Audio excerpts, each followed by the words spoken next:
او صاحبانو یو آیات ترتبل وایما په کافرانو کې یو کس تیر دی عاص ابن وائل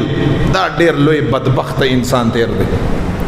پیغمبر صلی الله علیه وسلم مبارک چې کله بچای پس شپاړس یا اول سمیاشتو کې وفات شو سیدنا ابراهیم رضی الله عنه په جنت البقیع کې بالکل پاغه لیاري په کناره باندې دا هغه قبر مبارک دی چې کله دا وفات شو دا یا اخیری بچایو نارینا د پیغمبر علیہ السلام نو عاص ابن وائل بے-ادبی وکړه ګستاخی وکړه او وی چې پیغمبر علیہ الصلوۃ والسلام بے اولاد دی بے اولاد شو نسل یا ختم شو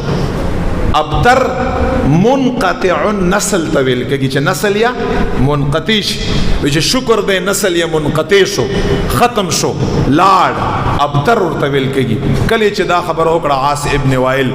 یو آیات الله تعالی نے نازل کړای سورۃ کوثر غون آیات پیغمبر صلی الله علیه وسلم پشان کې او د عاص ابن وائل پر رد کې الله تعالی نازل ک او سی فرمایل یا رسول الله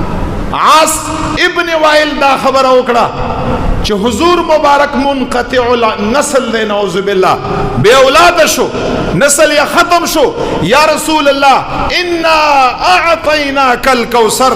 یا رسول اللہ مبارکہ مونږ چې تعالکم خیر کثیر در کړی دی دغه خیر کثیر په کائناتو کې رب هیڅ چاله نه دی ور کړی فصل لربک وانحر عاص ابن وائل پرې خپل کار بکې رب ته منځونه کوا یا رسول الله قربانی کوا او چې کومه خبره د کړی دا د هغې جواب دا دی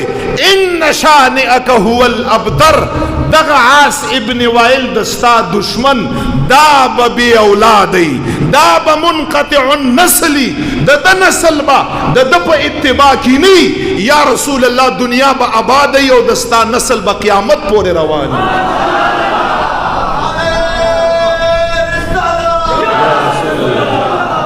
ستا نسل بروانی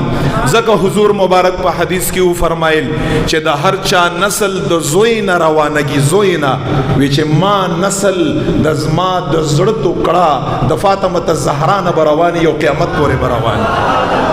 دا وګوره زما استا په منځ کې الحمدلله سادات کرام موجود دي دا د پیغمبر علیه السلام نسل لې تر قیامت مازیګر پورې به د پیغمبر علیه السلام دا نسل رواني